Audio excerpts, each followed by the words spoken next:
Hi guys, it's Maria with His Own. As you know, we have been diving a little deeper into what it means to be authentic women, to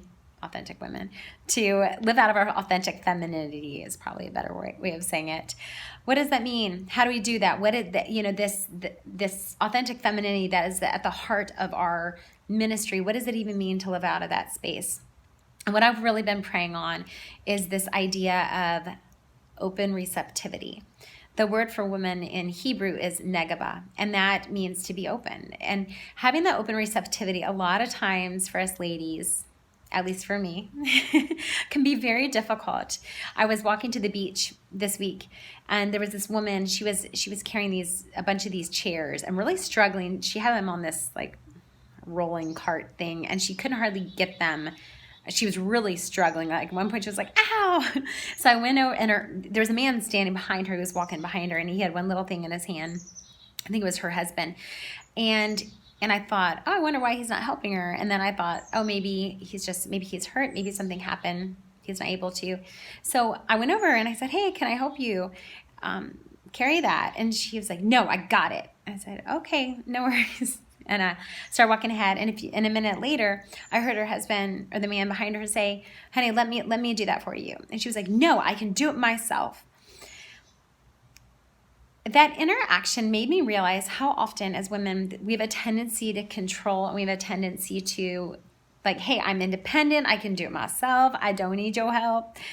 But that there's something really beautiful when we let those around us help us, when we let those around us serve us, when we let those around us love us. As women, a lot of times we are great givers, but we're not always good receivers.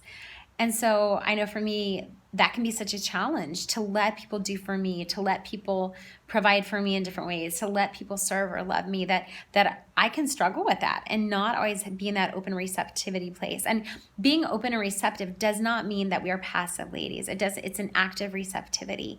But that open posture also creates a space for humility, and it creates a space to receive and to be open to the beauty that the Lord wants to give us today. And practically, how do we do that? For one thing, it is letting those around us help us in whatever way it is. It's recognizing that being independent doesn't mean that you don't let other people help you, or other people do for you, or other people serve you, or let other people in, because sometimes we can be so, no, I've got this, that we neglect a lot of beauty and a lot of love in our lives from God, at the Father, as well as from those around us. So just being in that open space of openness, of letting people love, letting people serve, but also the things that come to us during our day that sometimes we can't control, that we can't change, and just saying, all right, Jesus, thank you for this today. Maybe it's not what I wanted in this moment. Maybe it's, but I'm going to receive this with love, whatever that little hardship or that suffering is right now, that's something that you can't change. Thank you, Jesus, use this for someone that I love, and using, making that offering count, bringing something beautiful out of it. So that was just my thought today. I would love to hear you guys. I'd love to hear some of your thoughts on it. How do you practice an open receptivity?